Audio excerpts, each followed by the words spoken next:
Lecture number 2। प्यारे बच्चों, पहले लेक्चर में जो बातें डिस्कस की गई थी उन्हीं के आगे की बात करते हैं। तो आज हमारा काम क्या है? बोहर एटॉमिक मॉडल को डिस्कस करना है। तो दोस्तों, बोहर एटॉमिक मॉडल काफी इंपॉर्टेंट होता है, उससे क्वेश्चन आते हैं। तो सभी प्यारे बच्चों से रिक्वेस्ट है, अच्छे से उसको देखें और बातों को समझें और फार्मूले को अच्छे से याद रखें। तो चलो स्टार्ट करते हैं बोहर एटॉमिक मॉडल। अब जरा देखो यार मेरे प्यारे बच्चों, फोटो इलेक्ट्रिक इफेक्ट करा दिया, हाइड्रोजन स्पेक्ट्रम करा दिया, E/M रेशियो करा दिया। अब हम बात करते हैं बोहर एटॉमिक मॉडल की। बोहर एटॉमिक मॉडल क्या होता है, किस तरह से काम करता है, इस पर डिस्कस करते हैं। काफी इंपॉर्टेंट है, तो इस बात को जरा ध्यान रखें कि इसको बहुत अच्छे से पढ़ें। काफी इंपॉर्टेंट है, ठीक है। इंपॉर्टेंट में ये क्या आ गया है, चलिए काफी इंपॉर्टेंट है, तो इस बात को डिस्कस करते हैं, ठीक है। ध्यान से इस बात को समझें। पहली बात, point number 1, Bohr atomic model जो होता है वो सिंगल इलेक्ट्रॉन कंटेनिंग स्पीसीज के लिए एप्लीकेबल है।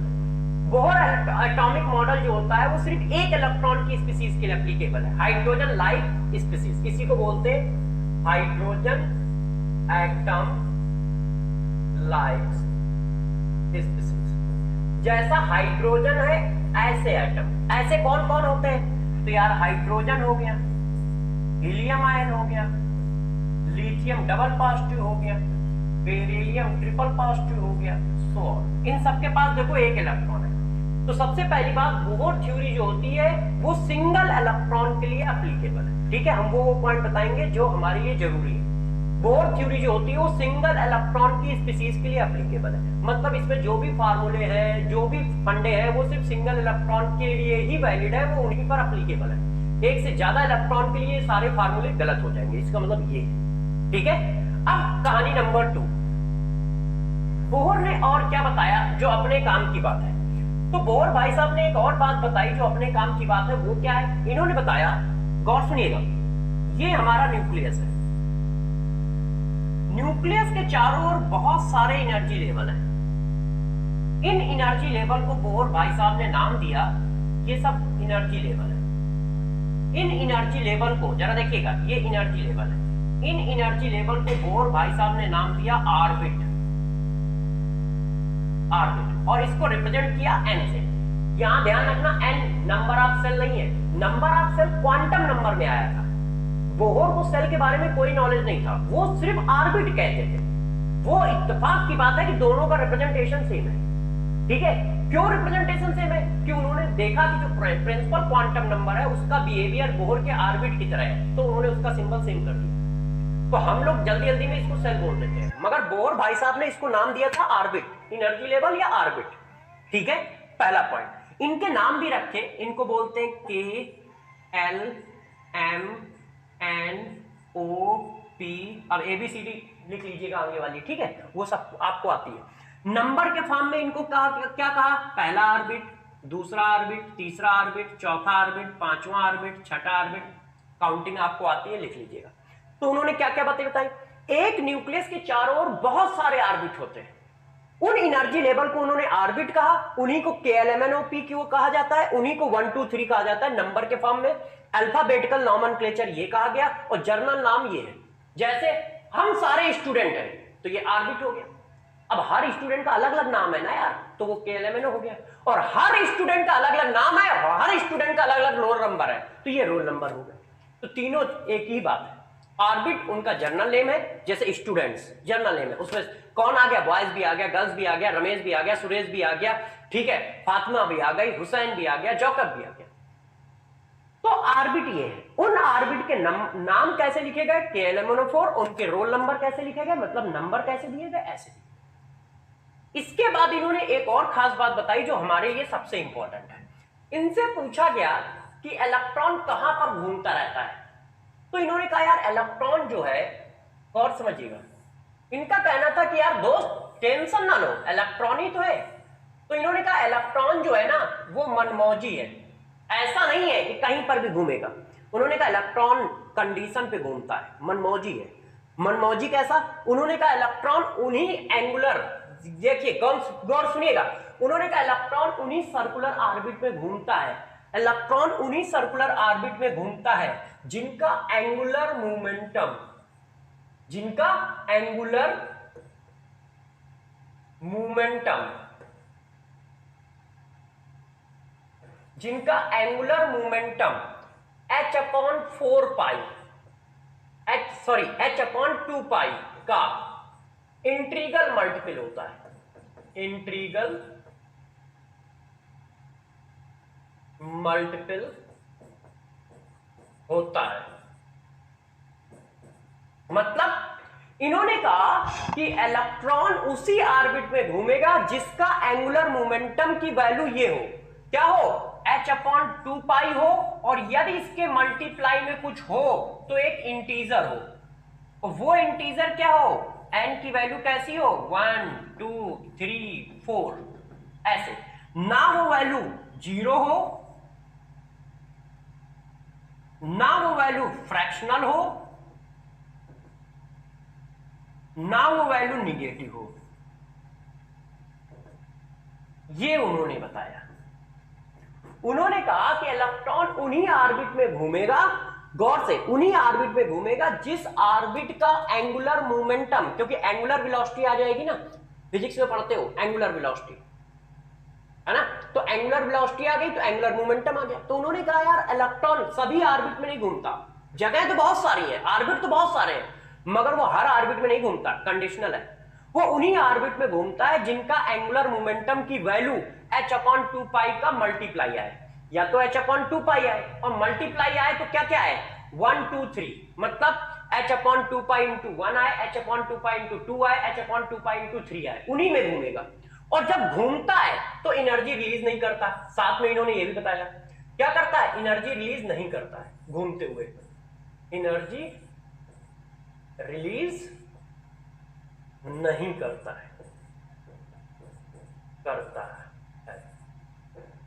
साथ में इन्होंने ये भी बात बताई कि घूमता हुआ इलेक्ट्रॉन एनर्जी रिलीज नहीं करता है। तो लोगों ने पूछा कब करता है, जब वो ट्रांजिशन करता है। तो लोगों ने पूछा भाई एनर्जी रिलीज कब करेगा, ठीक है, तो उन्होंने बताया एनर्जी रिलीज करेगा, energy release if electron transition lower energy level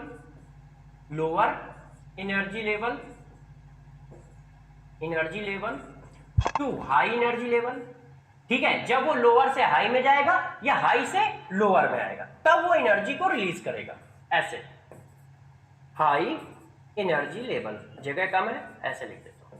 उन्होंने कहा इलेक्ट्रॉन, घूमता हुआ इलेक्ट्रॉन एनर्जी को रिलीज नहीं करता, वो एनर्जी तभी रिलीज करता है जब नीचे से ऊपर जाता है या ऊपर से नीचे आता है।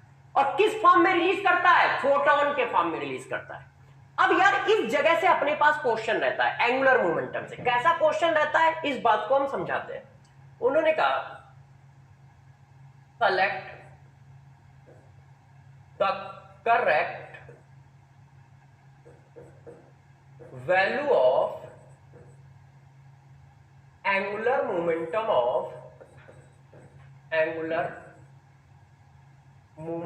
of revolving electron for hydrogen atom। पहली वैल्यू दे दी इन्होंने, गौर से देख लीजिए, h/π। दूसरा आंसर दे दिया इन्होंने √2h/2π। तीसरा आंसर दे दिया इन्होंने √2h/2√2π। चौथा आंसर दे दिया ऑल। अब बताओ, वो कह रहा है कि एक इलेक्ट्रॉन रिवॉल्विंग कर रहा है, अब रिवॉल्विंग करते हुए इलेक्ट्रॉन का एंगुलर मोमेंटम कितना पॉसिबल है, select the correct value of angular momentum of revolving electron for hydrogen atom. तो हमें पता है कि यदि कोई इलेक्ट्रॉन मेरे दोस्त रिवॉल्विंग कर रहा है तो उसका एंगुलर मोमेंटम कितना होना चाहिए, रिवॉल्विंग करते हुए इलेक्ट्रॉन का angular momentum n upon N into H upon 2 pi होना चाहिए, इतना होना चाहिए रिवॉल्विंग करते हुए इलेक्ट्रॉन। एन की वैल्यू कितनी आ सकती है, 1 2 3 आ सकती है। यदि कोई इलेक्ट्रॉन रिवॉल्विंग कर रहा है तो वो उसी जगह रिवॉल्विंग करेगा ना जिसका एंगुलर मोमेंटम ये हो, तो निकालो। मैंने इस चीज को कैसे लिखा, ऊपर नीचे 2 का मल्टीप्लाई कर दिया। तो जब ऊपर नीचे 2 का मल्टीप्लाई कर दोगे तो देखो जरा ये इस चीज को फॉलो कर रहा है ना, एच अपॉन 2 पाई के मल्टीप्लाई में क्या है, इंटीजर वैल्यू है, तो यहां पर ये एंगुलर मोमेंटम पॉसिबल है रिवॉल्विंग करते हुए इलेक्ट्रॉन का। अब जरा इसमें चेक करो, इसमें एच अपॉन 2 पाई के मल्टीप्लाई में क्या है, फ्रैक्शन है, तो फ्रैक्शन तो पॉसिबल नहीं है क्योंकि n की वैल्यू 1 2 3 होनी चाहिए। अब इसमें जरा चेक करो, यदि हम इसको 2 से डिवाइड कर दें तो ये ऐसे आ जाएगा, रूट टू कैंसिल कर दोगे तो यही तो आ जाएगा मेरे दोस्त। तो h अपॉन 2 पाई के मल्टीप्लाई में कितना है, 1, तो यहां पर भी पॉसिबल है। तो किसमें किसमें पॉसिबल है, ए और सी में। जो रिवॉल्विंग करता हुआ इलेक्ट्रॉन है उसका एंगुलर मोमेंटम ये भी हो सकता है, ये भी हो सकता है। ये क्यों नहीं हो सकता, क्योंकि इसका मल्टीप्लाई क्या है, फ्रैक्शनल है, होल नंबर नहीं है। और ऑल तो आप समझ ही रहे हो, जब बी नहीं है तो ऑल कैसे होगा। अब कहानी को और आगे बढ़ाते हैं। अब यार बोहर की और बातें चालू करते हैं, तो बोहर की और बात में radius of atom. Radius of atom क्या है जरा देखो, बोहर ने बताया कि जो रिवॉल्विंग करता हुआ इलेक्ट्रॉन है, वो जो रिवॉल्विंग कर रहा है उसकी रेडियस क्या है, ये रेडियस है, ये इस रेडियस को उन्होंने काउंट किया। अब जब यार दोस्त इस रेडियस को काउंट किया तो देखो क्या निकल के आई। हमको डायरेक्ट फार्मूले की जरूरत है, R N equal to 0.529 N square upon Z angstrom. Where कौन कौन क्या है, इस बात को जरा गौर से समझ लीजिए क्योंकि जरूरत है। आर एन क्या है, radius of nth orbit, radius of nth orbit. आजकल की भाषा में इसको n सेल भी कह सकते हैं, मगर साइंस की लैंग्वेज में ये गलत लिखा है क्योंकि बोहर को सेल का नॉलेज नहीं था, तो nth ऑर्बिट लिखो ज्यादा अच्छा है। इसका मतलब ये वाला कौन सा ऑर्बिट है, nth ऑर्बिट है, और इससे पहले बहुत सारे ऑर्बिट है, इसके बाद भी बहुत सारे ऑर्बिट है, मगर मैंने जिसकी रेडियस निकाली है उसका दिखा है। वेयर n क्या है, n तो आप जानते ही हो, n क्या है, नंबर ऑफ ऑर्बिट, उस ऑर्बिट का नंबर क्या है, ठीक है। z क्या होता है, z है atomic number of atom oblique species, उस स्पीसीज का एटॉमिक नंबर। तो देखो यार उन्होंने रेडियस के लिए ये फार्मूला बताया, हमें ये फार्मूला बहुत अच्छे से याद होना चाहिए, बाकी आप टेंशन ना लो, अभी मैं देखो एक एक करके सारी बातें समझा दूंगा। पहली बात तो ये फार्मूला याद होना चाहिए और इसकी मीनिंग याद होना चाहिए। मीनिंग मतलब आर एन का मतलब क्या है, आर एन का मतलब न्यूक्लियस से लेके इस सेल तक की डिस्टेंस है। आर एन का मतलब क्या है, न्यूक्लियस से लेके इस सेल तक की डिस्टेंस। इसके अंदर भी हो सकते हैं, इसके बाहर भी हो सकते हैं, मगर जब आप कह देते हो रेडियस ऑफ एटम, इसका मतलब हुआ तुम सबसे लास्ट वाले सेल से काउंट कर रहे हो। तो सबसे लास्ट वाले सेल से यदि काउंट करते हो तो वैल्यू कितनी आती है, 0.529 into N square upon Z angstrom. Unit का भी ध्यान रखें कि यूनिट क्या है, ठीक है, यूनिट का भी ध्यान रखें कि ये फार्मूला किस यूनिट पे आया है। तो R N equal to 0.529 into N square upon Z value I. अब एक एक करके हम काम को बढ़ाते हैं और आपकी बातों को समझते और समझाते हैं। किसी ने कहा कि यार रेडियस ऑफ हाइड्रोजन एटम बताओ, रेडियस ऑफ हाइड्रोजन एटम। तो मैंने कहा यार दोस्त रेडियस ऑफ हाइड्रोजन एटम ही तो पूछ रहे हो, तो रेडियस ऑफ हाइड्रोजन एटम बता देते हैं। जरा बताना हाइड्रोजन के लिए n इक्वल टू कितना 1, z इक्वल टू कितना 1। ध्यान रखिए जब भी कहीं पर रेडियस ऑफ हाइड्रोजन एटम पूछा जाए तो n इक्वल टू 1 डालो। हम ये सपोज करके चलते हैं कि हाइड्रोजन का एटम जो है, हाइड्रोजन का जो इलेक्ट्रॉन है वो ग्राउंड स्टेट पर रिवॉल्विंग कर रहा है, n इक्वल टू 1 पे रिवॉल्विंग कर रहा है। अब वैल्यू डालोगे तो रेडियस ऑफ हाइड्रोजन एटम कितनी आ गई मेरे दोस्त, 0.529 एंगस्ट्रॉम। आ गई कि नहीं आ गई, बताओ प्यारे बच्चों। यदि रेडियस ऑफ हाइड्रोजन एटम इतनी आ गई है तो इसका मतलब ये फार्मूला हमारे पास आया रेडियस ऑफ हाइड्रोजन एटम का। क्लियर है। अब यदि रेडियस ऑफ हाइड्रोजन एटम का ये फार्मूला आ गया है मेरे दोस्त, तो क्या मैं इसको ऐसे लिख दूं तो किसी बच्चे को बुरा तो नहीं लगेगा? ये देखो,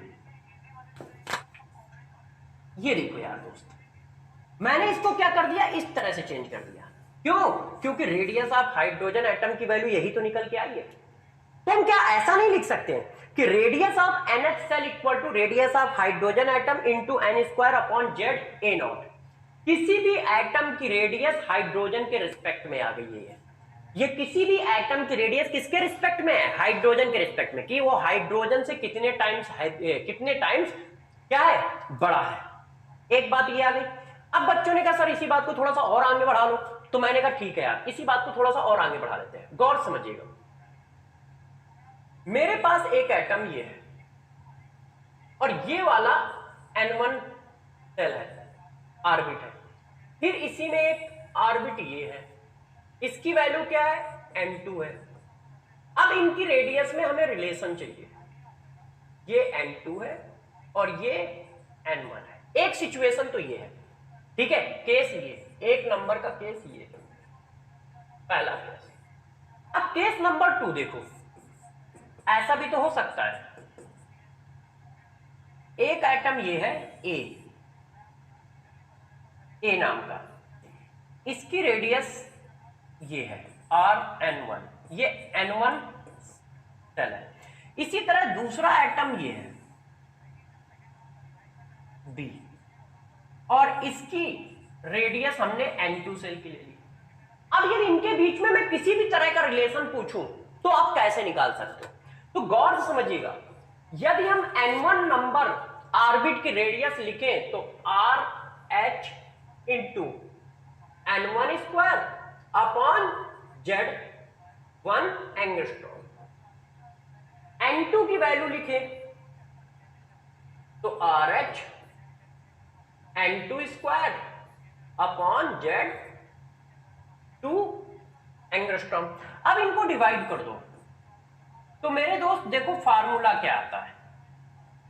मेरे दोस्त फार्मूला ये आया, अच्छे से समझिए इसको।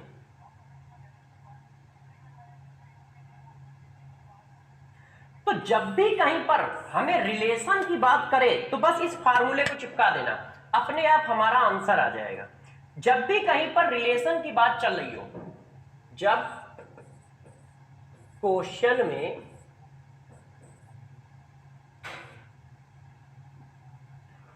दो स्पीसीज या फिर दो डिफरेंट ऑर्बिट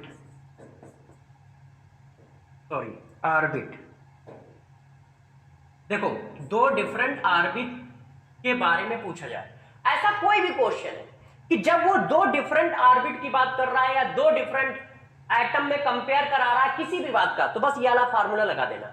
सेम एटम होगा तो Z1 Z2 सेम हो जाएंगे। जैसे ये वाला केस है तो इसमें Z1 Z2 सेम है, क्योंकि एक ही एटम का कंपेयर कर रहा हो, और दो डिफरेंट एटम का कंपेयर कर रहा हो तो ये दोनों चीजें वेरिएबल है।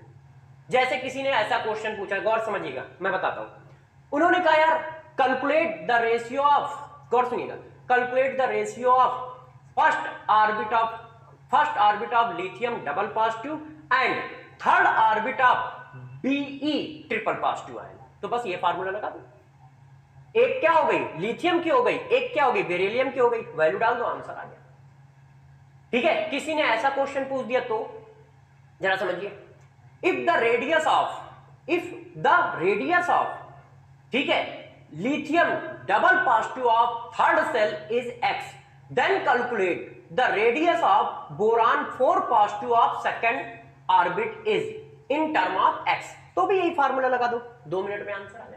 अरे जितना भी क्वेश्चन रिलेशन का है बस ये फार्मूला लगा देना, आंसर आ जाएगा। या किसी ने कह दिया कि लिथियम के सेकंड ऑर्बिट की रेडियस a0 है, तो बताओ लिथियम के फोर्थ ऑर्बिट की रेडियस क्या होगी इन टर्म ऑफ a, यही वाला फार्मूला लगा दो, z सेम हो जाएगा। ठीक है, तो रिलेशन का जितना भी क्वेश्चन है वो सब इस फार्मूले से सॉल्व हो जाएगा आपका। अब एक और बात गौर से समझिए, एक और बात क्या है, बात कुछ ऐसी है, देखिए केस, ये हमारे पास सेल है, ऐसे N1 N2 N3 इस तरह के हमारे पास सो ऑन, इस तरह के ऑर्बिट के नंबर है सेम एटम में। केस, मेरी बात को समझते जाइएगा, ये केस 1। अब केस 2, यदि यही बात अलग अलग एटम में हो, N1 N2 N3 तो ऑन। ये क्या है? N1 है, ये क्या है? N2 है, ये क्या है? N3 है, और ये क्या है? Z1 Z2 Z3। क्यों? एटम डिफरेंट है, एटम A है, B है, C है, और यहां पे एटम सेम है, सिर्फ एनर्जी लेवल डिफरेंट है। तो Z क्या होगा? तीनों का सेम होगा। ऐसी सिचुएशन में यदि इनके रेडियस का रेशियो पूछता है, मतलब R1 ratio N2 ratio N3 so on, तो क्या लिखोगे? तो यार सिंपल सी बात है, बस इतना सा लिखोगे, गौर से समझिएगा। N1 upon Z1 ratio N2 upon Z2, square चल रहा है, ध्यान रखिएगा, ऊपर Z में नहीं चल रहा है, सो ऑन। ठीक है, ये रेशियो आ गया ऐसे। यदि सेम एटम की बात करता है तो Z सेम हो जाएंगे, हटा देना, और डिफरेंट एटम की बात करता है तो ये। जैसे क्वेश्चन पूछा गया कि first second third Bohr radius of hydrogen atom का रेशियो बताओ, तो बस ये आंसर आ गया। ये फर्स्ट हो गया, सेकंड हो गया, थर्ड हो गया। ठीक है, यदि मान लो ऐसे पूछ दिया गया, find out the ratio of first Bohr radius of hydrogen atom, second Bohr radius of lithium ion, और third Bohr radius of beryllium ion, उनका रेशियो क्या होगा? तो बस इस फार्मूले में वैल्यू डाल दो, अपने आप रेशियो बन जाएगा, हमें कुछ करना ही नहीं पड़ेगा। ठीक है ना मेरे दोस्त? तो पहले तो मैं थोड़ा सा कॉन्सेप्ट बता रहा हूं कि कॉन्सेप्ट डील कैसे करोगे, फिर हम लोग क्वेश्चन पे आ जाएंगे। इतनी बात समझ पा रहे हो कैसे चल रहा है? तो कुछ बातें मैंने आपको बताई जो आपको याद रखनी है, जिससे आपके क्वेश्चन आसानी से हो जाएंगे। जब भी दो एटम के बीच में कंपेयर किया जाए या दो ऑर्बिट के बीच में कंपेयर किया जाए तो ये फार्मूला लगाओगे। ठीक है, दूसरी बात, इंडिविजुअल के लिए वो फार्मूला लगाओगे, क्या? 0.529 into n square upon Z angstrom. तीसरी बात, यदि कहीं ऐसी चल रही है बात तो ये फार्मूला लगा दोगे। अब हम आगे बात करते हैं, देखो जरा ये question, what is the ratio of second orbit of lithium ion and third orbit of beryllium ion? दो का रेशियो पूछ रहा है, तो बस यार चिपका दो, क्या? लिथियम की रेशियो, और किसका पूछ रहा है? बेरिलियम का पूछ रहा है। तो क्या करोगे, जरा ध्यान से, फार्मूला आपको अच्छे से याद होना चाहिए, लिथियम का Li अपॉन बेरिलियम का Li, और Z अपोजिट हो जाता है into Z of beryllium, Z of lithium, ऐसे। यही तो फार्मूला है, चेक करो, ये देखो N1 स्क्वायर N2 ये है, बस यार वैल्यू डाल दो। कहां गया क्वेश्चन? ये वैल्यू डाल दो। लिथियम में किसकी बात कर रहा है? सेकंड 2। बेरिलियम में किसकी बात कर रहा है? 3 स्क्वायर। बेरिलियम का एटॉमिक नंबर कितना होता है? 4। लिथियम का कितना होता है? 3। अब यार सॉल्व कर लो, तो 4 इंटू 4 और ये 27, बस खत्म हो गया आंसर। बात समझ पाए क्या कह रहा हूं? अब जरा देखो दोस्त, अच्छा क्वेश्चन, द रेशियो ऑफ, गौर सुनिए, the ratio of radius of 2 and second Bohr orbit of hydrogen atom is equal to ratio of, वो कह रहा है हाइड्रोजन एटम की सेकंड और थर्ड बोहर ऑर्बिट का रेशियो इनमें से किसकी बोहर ऑर्बिट के रेशियो के बराबर होगा, ये कह रहा है। The ratio of second and third Bohr orbit of hydrogen atom is equal to the ratio of first and second Bohr orbit of helium ion। तो अब क्या है, वही क्वेश्चन तो हुआ, जब भी रेशियो पूछे बस एक काम कर दो, इसकी वैल्यू उसने दे ही रखी है, पहले हाइड्रोजन की निकाल लो और फिर इनकी निकाल लो। अब क्या है, अब हमारा Z सेम है, क्यों? क्योंकि एक ही एटम की पूछ रहे हो ना, जेड सेम है, ये वाला केस। इसी केस में अब जेड सेम हो गया है तो बस अब आंसर ऐसा हो जाएगा। अब तो और इजी केस हो गया, n1 अपॉन n2 का बस स्क्वायर चेक करना है। बात समझ पा रहे हो ना यार दोस्त, यार क्या बता रहा हूं? अब तो यार वो एक ही सेल में कंपेयर कर रहा है, एक ही एटम के ऑर्बिट में कंपेयर कर रहा है, और जब एक ही एटम के ऑर्बिट में कंपेयर करेगा तो जेड क्या हो जाएगा मेरे दोस्त? सेम। इस टाइप के क्वेश्चन तो तुम्हारे लिए रद्दी हो जाएंगे, बस तुम मेरे कॉन्सेप्ट को समझ लो। तुम कहोगे यार ऐसे हल्के क्वेश्चन पेपर में कैसे आते हैं? रद्दी हो गया कैसे? देखो हाइड्रोजन के लिए पहले निकाला, हाइड्रोजन का 2 3, वैल्यू कितनी आई? वैल्यू कितनी आई? 2 का स्क्वायर और 3 का स्क्वायर, वैल्यू आई 4:9। अब बस इसमें से देख लो 4:9 किसका आ रहा है, तो हमने पहले ए सॉल्व कर लिया, ए का सॉल्व करके दिखा देता हूं, ठीक है। 1 2 इसका निकाल लो, पहले वाले का, हीलियम वाले का, वैल्यू कितनी लिखोगे? 1 2 का स्क्वायर, 1 2 का स्क्वायर 1:4। समझ पाइए कैसे किया? अरे भैया मैंने पढ़ाया था R1 upon R2 equal to N1 square upon N2 square into Z2 upon Z1। Z2 upon Z1 same हो गया क्योंकि सेम एटम है। ये ऑर्बिट और ये ऑर्बिट उसी एटम का है ना, अलग अलग एटम का थोड़ी ना। अब इसी तरह B को निकाल लो, B का क्या है? R2 R3, एटम कौन है? ये भी एटम, अच्छा ये भी लिथियम ही, हीलियम ही है। अब ये देख लो यार 2 और 3 का स्क्वायर क्या हुआ? 4:9। ये भी 4:9, ये भी 4:9, इसका मतलब ये वाला तो सही है। अब ऐसे ही चेक कर लो सबको, एक आंसर तो मिल ही गया। बात समझ पाए? दोनों क्वेश्चन देखो बिल्कुल अलग अलग है मगर कॉन्सेप्ट अपना एक ही है, एक ही कॉन्सेप्ट से दोनों निकाल दिए, ठीक है। तो कॉन्सेप्ट पे फोकस रखो कि मैं क्या कॉन्सेप्ट दे रहा हूं, ठीक है। कोई भी क्वेश्चन होगा 2 मिनट में तुम्हारा सॉल्व हो जाएगा, तुम्हें टाइम नहीं लगेगा। अब ये क्वेश्चन देखो, difference between nth and n+1 Bohr radius of hydrogen atom is equal to its n-1 Bohr radius, the value of n।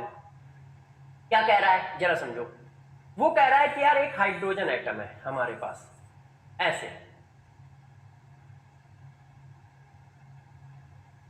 ये देखो, यदि इसको nth माना जाए तो वो कह रहा है द डिफरेंस बिटवीन nth और n+1, तो ये क्या हो जाएगा? n+1 हो जाएगा, और ये मेरे दोस्त क्या हो जाएगा? n-1 हो जाएगा कि नहीं? तो वो कह रहा है कि difference between n+1 minus n, difference में हमेशा बड़ा पहले लिखोगे, छोटा बाद में लिखोगे, is equal to difference of radius of n-1 of hydrogen atom. तो वैल्यू ऑफ n बताओ, तो वैल्यू ऑफ n बताओ, यही तो पूछ रहा है कि n+1 और n की डिफरेंस, रेडियस का डिफरेंस n-1 की रेडियस के बराबर आए तो वैल्यू ऑफ n क्या होगी? बस फार्मूले डाल दो। फार्मूला क्या है? RH, ठीक है, n+1 का स्क्वायर डिवाइडेड बाय z, और सभी के सभी z क्या है? बराबर है। क्यों बराबर है मेरे दोस्त? क्योंकि सभी के सभी तो हाइड्रोजन है यार।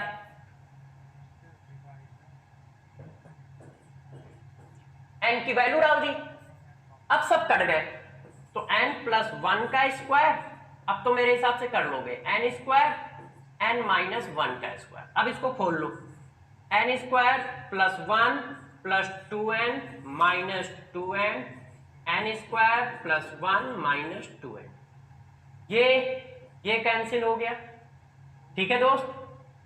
1 से 1 कैंसिल हो गया, तो मेरे दोस्त आ गया n square minus 4n equal to 0। कैसे?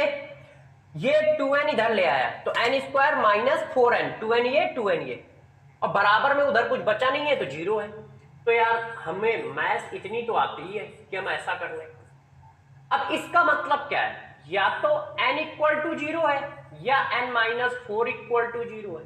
n इक्वल टू 0 कभी हो नहीं सकता क्योंकि n ऑर्बिट का नंबर है, ऑर्बिट का नंबर 1 2 3 होता है, तो इसका मतलब n-4 इक्वल टू 0 होगा। n-4 इक्वल टू 0 होने का मतलब n इक्वल टू कितना होगा? 4, आंसर आ गया। ठीक है ना मेरे प्यारे बच्चों?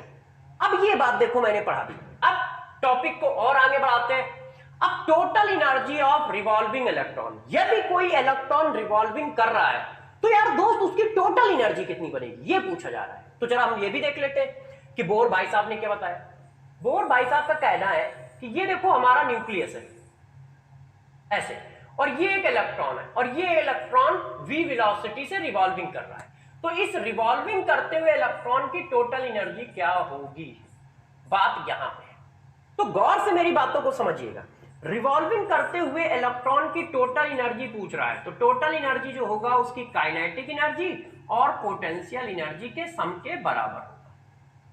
अब जब हम टोटल एनर्जी इक्वल टू निकालते हैं मेरे दोस्त, तो टोटल एनर्जी इक्वल टू निकल के आता है -13.6, ठीक है, Z² upon n² electron volt पर एटम। जरा इसकी यूनिट का खास ख्याल रखें, इलेक्ट्रॉन वोल्ट पर एटम ये फार्मूला है क्या, Z² n² -13.6 Z² n² electron volt पर एटम।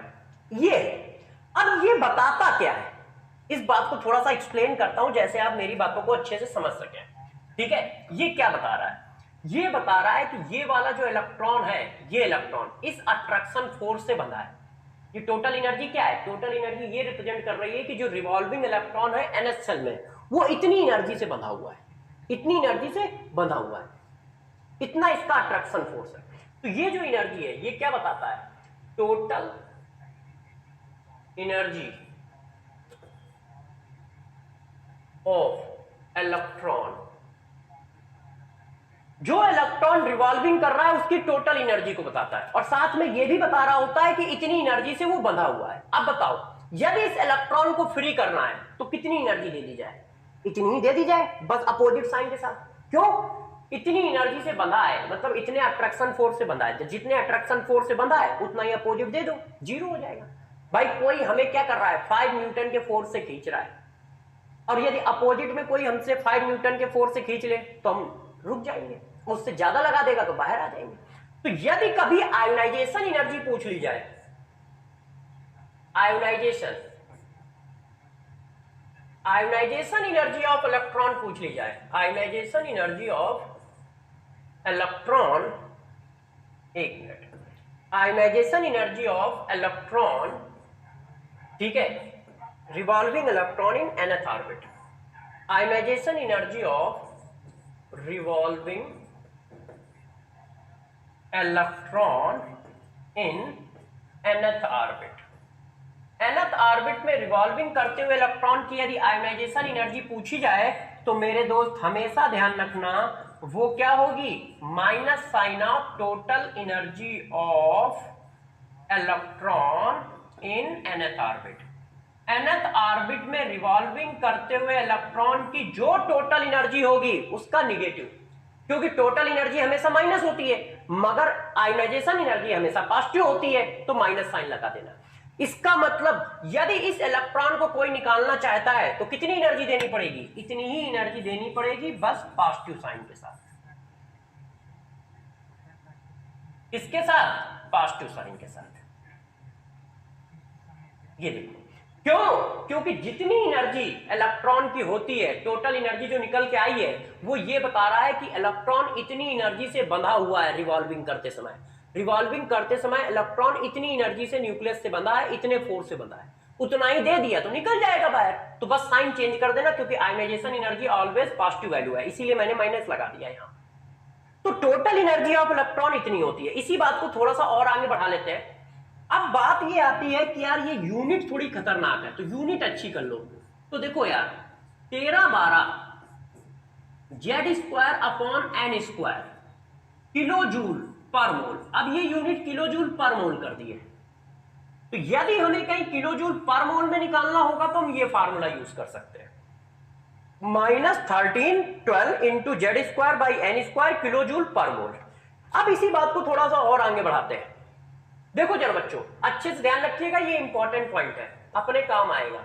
इंपॉर्टेंट पॉइंट क्या है, गौर समझिए। टोटल एनर्जी, ठीक है, टोटल एनर्जी इस ऐसे लिखता हूं, देखिए काइनेटिक एनर्जी जो होती है, kinetic energy of revolving electron, वो बराबर होती है minus sign of total energy of revolving electron, और जिसके भी पोटेंशियल एनर्जी के आधे के, potential energy of revolving electron by 2। ये एक रिलेशन है तीनों एनर्जी में, काइनेटिक एनर्जी और टोटल एनर्जी न्यूमेरिकली इक्वल है with opposite sign. Kinetic energy और टोटल एनर्जी न्यूमेरिकली इक्वल है विद अपोजिट साइन, और पोटेंशियल एनर्जी इन दोनों का डबल है, और वो भी कैसा, निगेटिव साइन के साथ। ठीक है, तो इस रिलेशन को याद रखना, इस रिलेशन से भी क्वेश्चन आएंगे। क्यों? क्योंकि यदि मैंने कहा कि रिवॉल्विंग इलेक्ट्रॉन की टोटल एनर्जी मेरे दोस्त कितनी है, -13.6 Z²/n² इलेक्ट्रॉन वोल्ट पर एटम। हम पूरी यूनिट इसीलिए लिख रहे हैं क्योंकि यहाँ यूनिट का गलती करते हैं बच्चे। तो रिवॉल्विंग इलेक्ट्रॉन की यदि कोई काइनेटिक एनर्जी पूछेगा तो कितनी निकालोगे, बस साइन प्लस कर देना, यही वैल्यू आएगी। क्या कर दोगे, साइन प्लस कर दोगे, बस यही वैल्यू आएगी। और कोई पोटेंशियल एनर्जी पूछ रहा है तो क्या कर दोगे, बस इसमें 2 का मल्टीप्लाई कर देना, ठीक है, माइनस साइन टोटल एनर्जी। तो जैसे ही तुम 2 का मल्टीप्लाई कर दोगे टोटल एनर्जी में ऐसे, तो ये वैल्यू कितनी हो जाएगी, -2 × 13.6 Z²/n² इलेक्ट्रॉन वोल्ट पर एटम। ठीक है, अब एक बात और समझ में आती है कि जैसे जैसे तुम न्यूक्लियस से दूर जाओगे तो देखो टोटल एनर्जी की वैल्यू बढ़ती जाएगी। क्यों, n² कहां है, नीचे, n² कहां है, नीचे।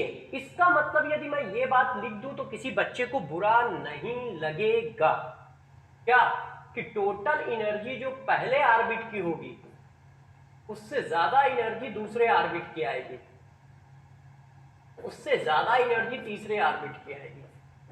सॉरी, नीचे है तो नीचे है तो नीचे की वैल्यू बढ़ेगी तो वो वैल्यू कम हो जाएगी, है ना। मगर माइनस साइन के साथ है तो ये मैं बिस साइन कह रहा हूं, साइन के हिसाब से बिस साइन ऐसे, सो ऑन ऐसे। अब जरा देखो यार मेरे प्यारे बच्चों, कहानी को और आगे बढ़ा लेते हैं। एनर्जी की बात तो मैंने कर दी, अब जब आपने एनर्जी की इतनी बात कर दी तो इसी जगह पे एक और बात कर लेते हैं, क्या, relation between energy of, total energy of hydrogen atom, hydrogen, चलो ऐसे निकालते हैं, ऐसे निकालेंगे तो इजी रहेगा। Total energy of hydrogen atom count करते हैं। तो मेरे दोस्त total energy of hydrogen atom count करोगे तो Z इक्वल टू कितना हुआ 1, N इक्वल टू कितना हुआ 1। तो total energy of hydrogen atom मेरे दोस्त कितनी आ गई, EH इक्वल टू आ गया -13.6 इलेक्ट्रॉन वोल्ट पर एटम।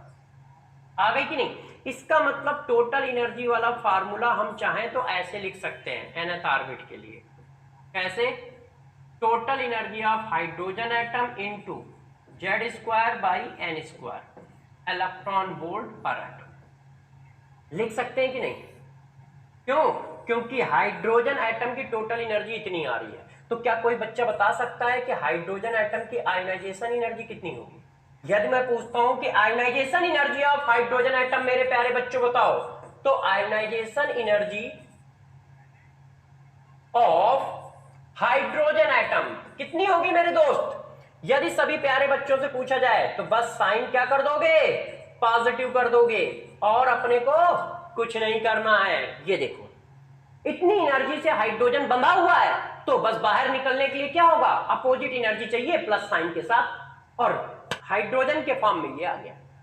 अब डिट्टो वही बात जो मैंने अभी पीछे पढ़ाई थी वो सब यहां पर भी पढ़ा रहा हूं। तो उस बात को जरा गौर से ध्यान रखें कि किस तरह से एप्लीकेबल है। एक मिनट देखो, उस बात को जरा गौर से ध्यान रखो कि किस तरह से एप्लीकेबल है। केस नंबर 1, केस नंबर 1 क्या है मेरे दोस्त, एक एटम ये है और उसी के 2 सेल है। ये N1 नंबर का ऑर्बिट है, ये N2 नंबर का ऑर्बिट है, और इनकी एनर्जी के बीच में रिलेशन पूछा जा रहा है। या फिर case number 2, ditto same concept है, तो अब थोड़ा जल्दी होगा, ठीक है। क्यों, क्योंकि वहां पर मैं एक्सप्लेन कर चुका हूं। ये nth ऑर्बिट A एटम का है और ये मेरे प्यारे बच्चों N2 ऑर्बिट B एटम का है। अब इनकी एनर्जी के बीच में कहीं रिलेशन की जरूरत पड़ती है तो हम कैसे निकालेंगे। टोटल एनर्जी को मैं E मान ले रहा हूं, ठीक है, तो E1 अपॉन E2। दोस्त टोटल एनर्जी को मैं E मान ले रहा हूं डायरेक्ट, तो जरा गौर समझिएगा, आप फार्मूले को अच्छे से ध्यान रखिए। Z1 अपॉन Z2 का स्क्वायर, क्योंकि Z ऊपर है, और N2 अपॉन N1 का स्क्वायर। फार्मूला ये बनेगा। कैसे, समझ गए होगे यार, इतने तो टैलेंटेड ही हो, बट डिवाइड ही तो करोगे, तो जो नीचे है वो पलट के ऊपर आ जाएगा। तो टोटल एनर्जी के बीच में रिलेशन ये है। यदि सेम एटम की बात आएगी तो Z1 इक्वल टू Z2 हो जाएगा। जैसे इस केस में क्या होगा, Z1 और Z2 दोनों आपस में बराबर होंगे। इस केस में क्या होगा, Z1 और Z2 बराबर नहीं होंगे। क्यों? क्योंकि दो डिफरेंट एटम है। ये फार्मूला हमको याद रखना है। क्यों? क्योंकि सारे क्वेश्चन उस तरह के सॉल्व हो जाएंगे जो हमारे रिलेशन वाले हैं। ठीक है, तो इस बात का विशेष ध्यान रखें सारे बच्चे कि ये हमें करना कैसे है, दो के बीच में एनर्जी का रिलेशन हमें किस तरह से लगाना है। इतनी बात क्लियर हो गई। दो के बीच में हमें एनर्जी का रिलेशन किस तरह से लगाना है। अब एक और बात बताता हूं जो आपके लिए काफी अच्छी है और इंपॉर्टेंट है। ठीक है, नेक्स्ट नंबर का केस देखो। नेक्स्ट नंबर का केस ये, यदि हमारे पास एक ही एटम है, उसमें नंबर ऑफ ऑर्बिट है ऐसे, ये देखो। अब इस ऑर्बिट को मैंने नाम दिया है N1 मेरे दोस्त, इसको नाम दिया है N2 मेरे दोस्त, इसको नाम दिया है N3, सो ऑन। अब ये इनके बीच में एनर्जी की बात करता है, तो जरा बताना, गौर से देखिएगा, क्योंकि ये इंपॉर्टेंट है। इस पर बेस्ड क्वेश्चन खूब होते हैं, मगर हमें यही नहीं पता चलता है कि ये लगाना है। बच्चे को, बेचारे बच्चों को यही नहीं समझ में आता है कि ये पॉइंट लगाना है। गौर समझिए, ये देखो आंसर। अब सेम एटम है, सेम एटम है तो जेड सेम हो गया। अब जब से जेड सेम हो गया तो मेरे दोस्तों आंसर क्या आ रहा है, 1 upon N1 1 upon N2 square में 1 upon N3 square, so on. अब इस बात से आपको एक बात और समझनी चाहिए। क्या समझनी चाहिए, जरा देखो। N1 N2 N3 जो है वो होल नंबर है। N1 N2 एंड N3 इनकी वैल्यू क्या है, होल नंबर है ना, है कि नहीं भाई। वो 2 हो सकती है, 4 हो सकती है, 6 हो सकती है, ऐसे ही कुछ तो वैल्यू हो सकती है। तो इसका मतलब जो है, किसी भी ऑर्बिट की जो एनर्जी होगी, किसी भी ऑर्बिट की जो एनर्जी होगी, गौर सुनिएगा, किसी भी ऑर्बिट की जो एनर्जी होगी, एनर्जी ऑफ nth ऑर्बिट जो होगी, एनर्जी ऑफ फर्स्ट ऑर्बिट, गौर से देखना, energy of first orbit into Z square divided by N square होगी। मतलब 13.6 से कम होगी, हमेशा 13.6 से कम होगी और हमेशा होल नंबर के डिवाइड फॉर्म में आएगी। क्यों? क्योंकि नीचे की वैल्यू होल नंबर है ना, तो होल नंबर के डिवाइड फॉर्म में आएगी। मतलब 13.6 divided by 4, 13.6 divided by 9, 13.6 divided by 14, क्योंकि n की वैल्यू 1 2 3 तो डाल पाओगे, n की वैल्यू 1 2 3 तो डाल पाओगे ना मेरे दोस्त यार, है कि नहीं। तो इसका मतलब किसी भी ऑर्बिट की अब एनर्जी जो आगे आनी है वो इतनी आनी है 13.6, और ये किसी भी ऑर्बिट पे, एनी ऑर्बिट, एनी ऑर्बिट, किसी भी ऑर्बिट की जो एनर्जी होगी वो 13.6 into Z square upon N square का मल्टीपल होगी, और जेड और एन दोनों ही होल नंबर है। तो जेड तो जनरली यदि हाइड्रोजन का केस ले लो तो 1 है, इसका मतलब इस वैल्यू का ही डिवीजन हो रहा होगा, होल नंबर का डिवीजन हो रहा होगा। और रेशियो की बात आए तो रेशियो हमारा ये बन के आता है, रेशियो की बात आए तो रेशियो हमारा ये बन के आता है। ध्यान रखना, इस रिलेशन का बहुत बड़ा इंपॉर्टेंस है, ये रिलेशन से क्वेश्चन बहुत पूछे जाते हैं, ये वाले रिलेशन। ठीक है, अब टोटल एनर्जी की जब हमने बात करी ली है तो ये भी देख लेते हैं कि क्वेश्चन कैसे बन सकते हैं। जैसे ये देखो क्वेश्चन दोस्तों, इसका तो आंसर भी आपको स्टार करके मिल गया है, आंसर स्टार करके मिल गया तो थोड़ा आसान हो गया। The ionization potential of hydrogen atom is 13.6 electron volt. The energy required to removal of electron for n equal to 2 state of hydrogen atom. देखो हाइड्रोजन एटम की एनर्जी दी है, अब देखो ये आपको घुमा रहा है जबकि उसकी हमें जरूरत नहीं है। वो क्या कह रहा है, वो कह रहा है एक हाइड्रोजन एटम है जो n इक्वल टू 2 पर है, एक हाइड्रोजन एटम का इलेक्ट्रॉन है जो n इक्वल टू 2 पर है, n इक्वल टू कितने पर है, 2 पर। अब इस इलेक्ट्रॉन को बाहर निकालना है तो इसकी आयोनाइजेशन एनर्जी बताओ। मैंने तुम्हें आयोनाइजेशन एनर्जी का कॉन्सेप्ट क्या पढ़ाया है, आयोनाइजेशन एनर्जी जो होती है वो क्या होती है, टोटल एनर्जी का माइनस साइन बस। मगर NH सेल, जिस सेल में इलेक्ट्रॉन है उस सेल की टोटल एनर्जी का निगेटिव कर दो। तो यार इलेक्ट्रॉन सेकंड सेल में है, तो सेकंड सेल की एनर्जी आएगी कितनी? तो सेकंड सेल की एनर्जी कैसे निकालोगे? फॉर्मूले में डालकर। Total energy of electron of second shell equal to -13.6 Z equal to 1, क्योंकि हाइड्रोजन है, और n इक्वल टू 2। इसका मतलब इसमें फोर्स का डिवीजन है, 4 का डिवीजन करोगे तो 3.4 आ जाएगा माइनस का। टोटल एनर्जी इतनी आई, तो आयोनाइजेशन एनर्जी कितनी आएगी? प्लस। बस आंसर हो गया। बात समझ पाए? जिस ऑर्बिट में इलेक्ट्रॉन है उसी ऑर्बिट से आपको इलेक्ट्रॉन निकालना है। तो जिस ऑर्बिट में इलेक्ट्रॉन है उतनी ही एनर्जी से बंधा है जितनी उस ऑर्बिट की एनर्जी है। अब उतनी एनर्जी दे दोगे तो अपोजिट साइड में बाहर निकल जाएगा। ठीक है, अब देखिए एक क्वेश्चन ये भी है। अब इस क्वेश्चन को भी आप कर लोगे। अब जरा देखो यार बच्चों, ठीक है, अब थोड़ा सा 5-7 मिनट का रह गया है। क्वेश्चन आप लोग कर लीजिएगा। मैं क्वेश्चन छोड़ दे रहा हूं क्योंकि टाइम बहुत ज्यादा हो गया है। तो क्वेश्चन आप कर लीजिएगा, बचा हुआ टॉपिक जल्दी से हम पढ़ा देते हैं, जल्दी से मतलब समझाते हुए। अब वेलोसिटी ऑफ इलेक्ट्रॉन, यदि कहीं वेलोसिटी ऑफ इलेक्ट्रॉन की बात करता है तो वेलोसिटी ऑफ इलेक्ट्रॉन देखो मेरे दोस्त क्या होती है। ये एक इस तरह से मेरे पास एक ऑर्बिट है जिसमें इलेक्ट्रॉन रिवॉल्विंग कर रहा है यू वेलोसिटी से। अब इसकी वेलोसिटी पूछी जा रही है। तो nth ऑर्बिट है, तो nth ऑर्बिट की वेलोसिटी कितनी होगी मेरे दोस्त? 2.188 इंटू 10 की power 8 Z upon N centimetre per second. Centimetre per second. ये देखो, अब यदि हाइड्रोजन का केस लिया जाए तो हाइड्रोजन के लिए z equal to 1, n equal to 1 for hydrogen atom. तो z इक्वल टू 1 और n इक्वल टू 1 डालोगे तो हाइड्रोजन की वेलोसिटी आ जाएगी 2.188 इंटू 10 की पावर 8 सेंटीमीटर पर सेकेंड। अब इस बात को बच्चों हम थोड़ा सा और अच्छे से देख लें तो un equal to un equal to आ गया uh into Z upon N centimetre per second.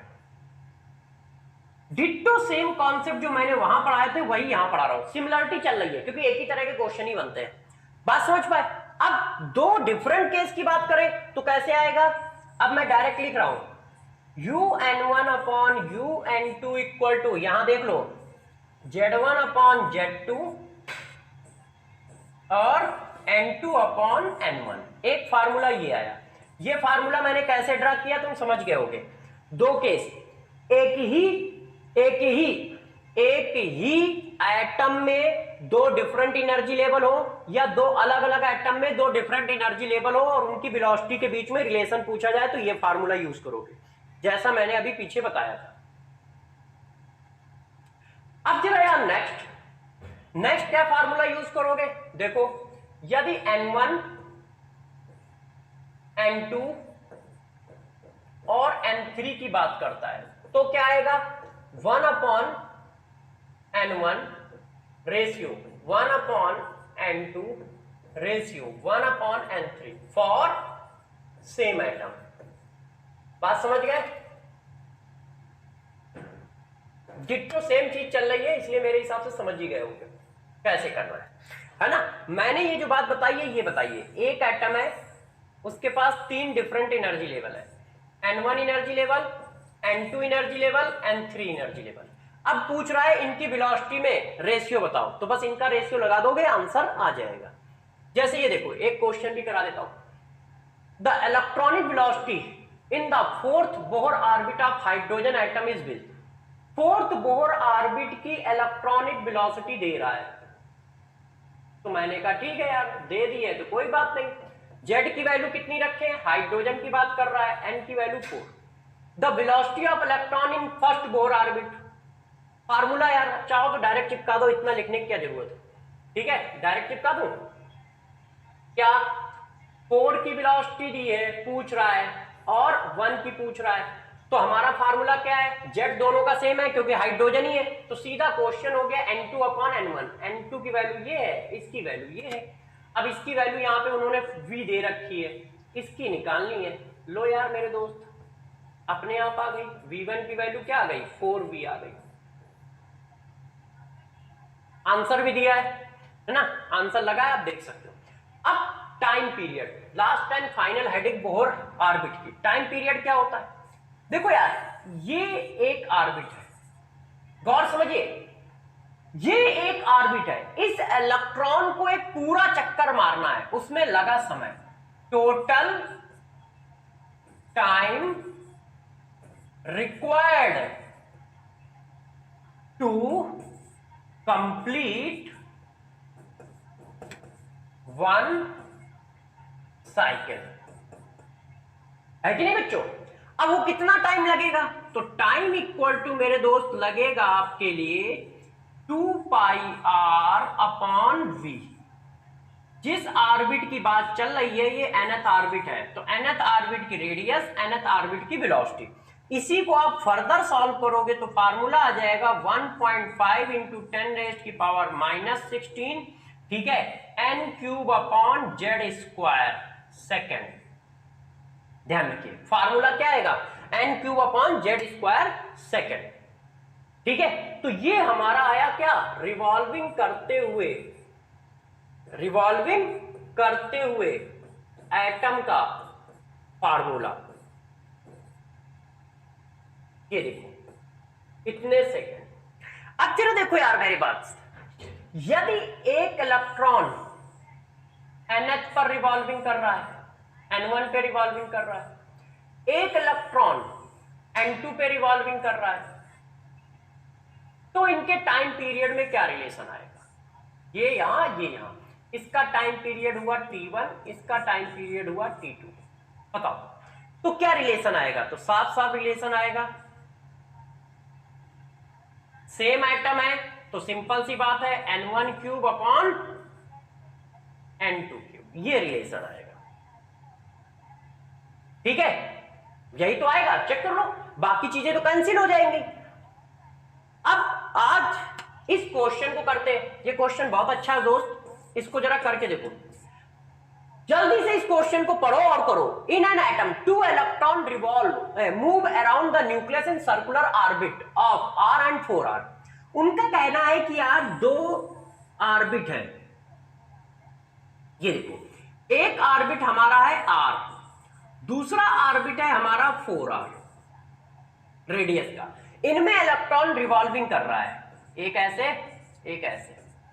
अब वो पूछ रहे हैं कि रिवॉल्विंग करते हुए इलेक्ट्रॉन का टाइम बताओ, तो यार इसका टाइम रेशियो बताना है, किसका, r डिवाइडेड बाई 4r, यही तो पूछ रहे हैं, चेक करो। अब ये वैल्यू बतानी है, तो यार ये वैल्यू देखो किसके बराबर होगी, अभी मैंने कॉन्सेप्ट दिया है, r डिवाइडेड बाई 4r किसके बराबर होगी, tr डिवाइडेड बाई 4r। यदि अच्छे से ध्यान हो तो यार अभी पढ़ाया है, इनके क्यूब के, यही तो आंसर आया था अभी फार्मूला। इसका मतलब इनका ऑर्बिट नंबर मिल जाए, उसका क्यूब बना दे, आंसर आ जाएगा।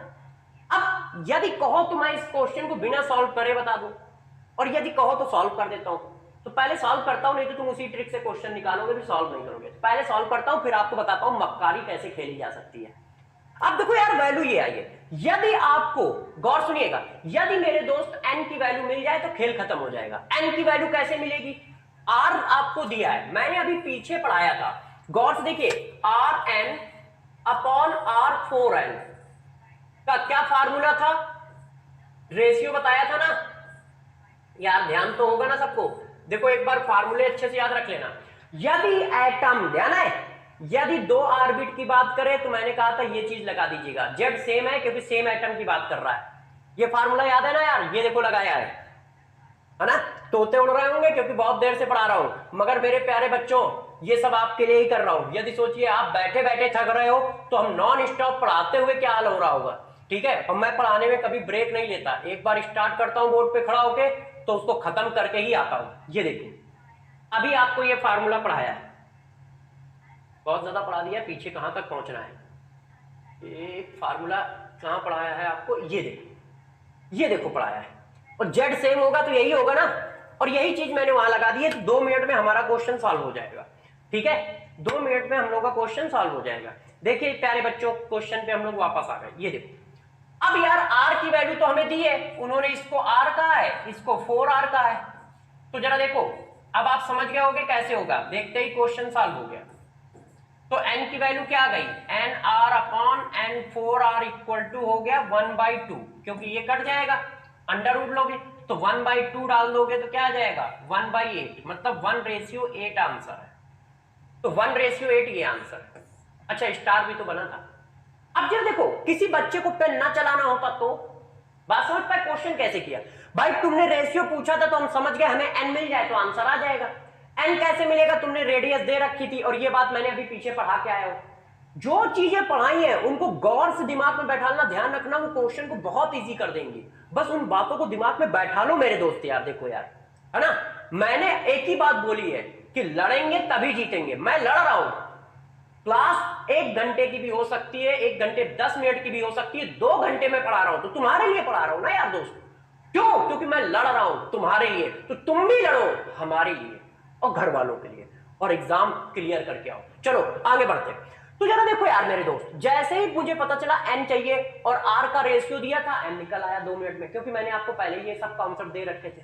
अब किसी बच्चे का पेन चलाने का मन नहीं है फिर भी आंसर चाहता है।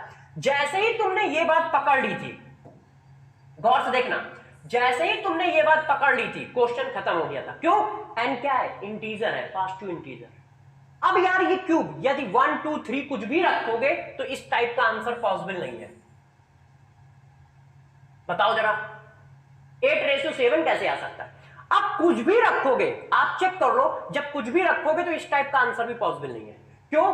2 का क्यूब होता है 8 और 4 का क्यूब, भाई 1:4 तभी आ सकता है जब होल नंबर में वैल्यू चले, मतलब होल नंबर में, किसमें, इवन में। यदि यहां 2 रखोगे तो यहां 4 रखना पड़ेगा, इवन में चलेगा तभी ऐसा आंसर पॉसिबल है। 1:4, थोड़ी मैथ्स लगा दे रहा हूं, 1:4 या 4:1। इवन में यदि यहां 2 रखते हो तो 2 का स्क्वायर है 8, और यहां मेरे दोस्त 4 रखते हो तो 4 का क्यूब होता है, सॉरी 2 का क्यूब होता है 8 और 4 का क्यूब होता है 64। 1:4 में आंसर ही नहीं आने वाला है, कभी नहीं आएगा। एक ही पॉसिबिलिटी है, जब 1 रखो और 2 रखो, और कोई पॉसिबिलिटी नहीं है, और इसी वजह से यही वाला आंसर पॉसिबल है। हाँ बच्चों, अब देखो यार जरा कुछ न्यूमेरिकल करने भी बहुत जरूरी होते हैं, जैसे टॉपिक थोड़ा क्लियर हो जाए। तो जरा देखो इस क्वेश्चन पे ध्यान देते हैं। ये क्वेश्चन क्या है, the energy of second Bohr orbit of hydrogen atom is this -328 joule kilo joule mole inverse, hence the energy of 4 Bohr orbit would be. अब किसकी एनर्जी दी है, सेकंड बोर ऑर्बिट की एनर्जी दी है। पूछ किसकी रहा है, 4th बोर ऑर्बिट की एनर्जी पूछ रहा है। मैंने आपको एक बात बताई थी कि जब भी कहीं कुछ ऐसा पूछा जाए तो आपको करना क्या है, आपको सिर्फ एक बात करनी है, एनर्जी वाला फार्मूला लगा देना है, second divided by 4 equal to, सभी बच्चों को ध्यान है ना मैंने किस तरह से बताया था कि सेकंड बाई E1 E2 करके। तो देखो अब मैं लिख रहा हूं, गौर से पकड़िएगा, डायरेक्ट लिख रहा हूं, ठीक है। इस बात को आपको ध्यान देना है कि किस तरह से मैंने लिखा है, N4 अपॉन N2 का स्क्वायर, ठीक है, Z2 अपॉन Z1 Z4 का स्क्वायर, यही तो आएगा। अब जरा गौर से मेरे प्यारे बच्चों ध्यान दो, the energy of second Bohr orbit of hydrogen atom is this, hence the energy of 4th Bohr orbit would be. इसका मतलब एटम सेम है, एटम सेम है तो ये बात तो सेम हो गई। तो हमने लिख दिया 4 बोर ऑर्बिट, तो 4n की वैल्यू कितनी है, 4 अपॉन 2 का स्क्वायर, और यहां पर n की वैल्यू, z की वैल्यू कितनी है 1 1। अब बेटा इसको सॉल्व कर लो, तो जब इसको सॉल्व करोगे तो ये आ गया 4:1। अब आप वैल्यू डाल दो, बस काम खत्म हो गया। Energy of 4 Bohr orbit equal to energy of second Bohr orbit divided by 4। Second Bohr orbit कितना है 328 किलो जूल मोल, ठीक है, डिवाइडेड बाई 4 कर दो। तो जब 4 कर दोगे मेरे प्यारे बच्चों तो कर लोगे यार, कितना आएगा, तो मैं कर देता हूं, इजी लग रहा है, 8 और 2 किलो जूल पर मोल, -82 किलो जूल पर मोल आ गया। बस बात खत्म होगी। कैलकुलेशन एक बार चेक कर लेना। बात समझ पाए, ऐसा कैसे लिखा? देखो यार फार्मूले याद रखना बहुत जरूरी है। मैंने आपको टोटल एनर्जी का फार्मूला ये पढ़ाया था, यदि आप अच्छे से ध्यान हो तो, ठीक है। अच्छा यहां पे टोटल एनर्जी किलो जूल में है तो ये वाला लिख लो 13-12 वाला, ये जूल में चलता है ना, जूल पर मोल में चलता है ये वाला फार्मूला। इसी फार्मूले को हमने इसमें कन्वर्ट कर दिया है और आंसर हमारा आ गया है। बात समझ पाए कैसे किया? मैंने आपको बताया था रिलेशन वाले बहुत क्वेश्चन आते हैं कि बस एक किसी की एनर्जी दी है, किसी दूसरे की पूछ रहा है, बस आप तुरंत रिलेशन लगा दो आंसर आ जाएगा। अब जरा इस क्वेश्चन को देखते हैं। In hydrogen atom the energy of first excited state is -3.4 electron volt. The kinetic energy of same orbit of hydrogen atom is. अब इसकी काइनेटिक एनर्जी पूछ रहा है। तो जरा मेरे दोस्त ये बताओ, आपको मैंने क्या पढ़ाया था कि टोटल एनर्जी और काइनेटिक एनर्जी में क्या रिलेशन होता है? ठीक है, टोटल एनर्जी काइनेटिक एनर्जी में माइनस लगा दो तो टोटल एनर्जी के बराबर हो जाता है, और पोटेंशियल एनर्जी डिवाइडेड बाय 2 होती है। ये रिलेशन पढ़ाया है। अब जिस ऑर्बिट में इलेक्ट्रॉन रिवॉल्विंग कर रहा है उसकी टोटल एनर्जी दे रखी है और उसी ऑर्बिट की काइनेटिक एनर्जी पूछ रहा है, तो क्या कर दोगे? बेस सिर्फ साइन चेंज कर दोगे, बस वैल्यू में थोड़ी कोई चेंज आएगा। काइनेटिक एनर्जी एक पॉजिटिव वैल्यू होती है, बस साइन चेंज कर दो, ये आंसर आ गया। तो आंसर क्या आ जाएगा? +3.4। क्यों? सेम ऑर्बिट के लिए टोटल एनर्जी और काइनेटिक एनर्जी आपस में बराबर होती है with opposite sign. Total energy का साइन नेगेटिव होता है, काइनेटिक एनर्जी का साइन पॉजिटिव होता है। और पोटेंशियल एनर्जी क्या होती है? टोटल एनर्जी का डबल। ये रिलेशन आपको पीछे पढ़ाया है। नेक्स्ट, अब प्यारे बच्चों इस क्वेश्चन को देख लो। The energy of an electron in the nth Bohr orbit of hydrogen atom is. ये तो फार्मूला ही पूछ रहा है। वो कह रहा है कि एनर्जी ऑफ इलेक्ट्रॉन बताओ nth बोर ऑर्बिट।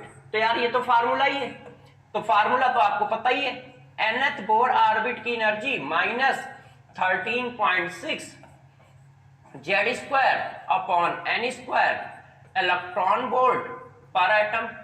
अब देख लो ऐसा कहां लिखा है, ठीक है। -13.6 Z की वैल्यू 1 हो जाएगी क्योंकि हाइड्रोजन की बात कर रहा है, और तो ये वाला आंसर आ जाएगा इलेक्ट्रॉन वोल्ट। अब हम लोग नेक्स्ट क्वेश्चन पे चलते हैं दोस्त। The radius of hydrogen atom in ground state is this. Ground state में हाइड्रोजन की रेडियस दी है। The radius of lithium ion in a similar state. अब जरा देखो यार, वही बात आ गई, फिर रिलेशन की बात आ गई, और जब रिलेशन की बात आ जाए तो फार्मूला लगा दो वही वाला। हाइड्रोजन की रेडियस, लिथियम की रेडियस, क्या करोगे मेरे दोस्त? बराबर डायरेक्ट लिख दूं, एटम अलग अलग भी हैं, ध्यान रखिएगा। तो हम लोगों को यह भी ध्यान रखना है कि फार्मूले में जेड भी आएगा, है ना। तो हमारा फार्मूला क्या होता है? 0.529 इंटू n² अपॉन जेड। तो बस लगा दो,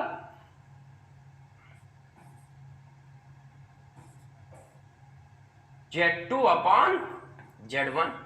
अब यार इसको सॉल्व कर दो। अब जरा देखो क्या क्या दे रहा है। The radius of hydrogen atom in ground state is. Ground state का मतलब n = 1, तो हाइड्रोजन एटम के लिए n = 1 कह रहा है। तो ये हाइड्रोजन और ये लिथियम, नाम लिख देता हूं, है ना। तो 1, और लिथियम के लिए किसकी बात कर रहा है? The radius of lithium ion in similar state, उसकी भी 1 है, सिमिलर स्टेट। लिथियम का एटॉमिक नंबर कितना हुआ? 3। हाइड्रोजन का कितना हुआ? 1। ऐसा आ गया। तो अब यार लिथियम की रेडियस कितनी आ गई? तो radius of lithium equal to radius of hydrogen atom divided by 3। तो 0.53 एंगस्ट्रॉम डिवाइडेड बाय 3। अब 3 का जब डिवीजन करोगे तो मेरे दोस्त कितना आ जाएगा? इसको डिवाइड कर दो यार। तो डिवाइड करोगे तो 0 ऐसे रहेगा, 1 आ गया, ये आ गया 4 आ गया, ठीक है ना। देख लीजिए, मैंने गलत डिवाइड किया क्या? 1 आ गया, 2 आ गया, तो ये आ जाएगा 20। हाँ, तो ये आ गया 1 आ गया और ये 2 आ गया, तो 7 आ गया। अब बचेगा, फिर 2 बचेगा, तो 6 आ जाएगा अप्रॉक्स। ये आ गया, ये वैल्यू आ रही है। तो बात समझ पाए कैसे किया हम लोगों ने? देखो ये सारे रिलेशन वाले क्वेश्चन है। तो radius of hydrogen divided by radius of lithium equal to NH upon Ni का स्क्वायर Z2 अपॉन Z1। अब यार n की वैल्यू सेम है। उन्होंने कहा जिस रेडियस को, जिस ऑर्बिट की रेडियस हाइड्रोजन की है उसी ऑर्बिट की रेडियस लिथियम के लिए निकालो। सिमिलर स्टेट बोल रहा है ना, तो दोनों के n सेम है, ये तो कट ही जाएंगे, सिर्फ Z की वैल्यू बचती है। Next, the energy of electron in the nth Bohr orbit. Of hydrogen atom is, ये शायद क्वेश्चन 2 बार आ गया होगा तो उसने 2 बार टाइप कर दिया, ये तो अभी हम लोग करके आए कि ये है। नेक्स्ट, अब जरा देखो यार, आज की क्लास को हम लोग इसी जगह पे खत्म करते हैं। आपसे रिक्वेस्ट है कि आप फार्मूले को थोड़ा अच्छे से याद रखें, बातों को अच्छे से याद रखें, क्योंकि टॉपिक में फार्मूले काफी हैं, ठीक है, इसलिए ध्यान रखिएगा, फार्मूले और यूनिट का भी ध्यान रखें। नेक्स्ट क्लास में हम लोग टॉपिक को स्टार्ट करेंगे, जहां से भी अब आगे बढ़ना होगा। आपका काम है इन सारी चीजों को अच्छे से ध्यान रखना और अपना ख्याल रखना और पढ़ाई करते रहना, ठीक है। फिर मिलेंगे, तब तक के लिए ऑल द बेस्ट।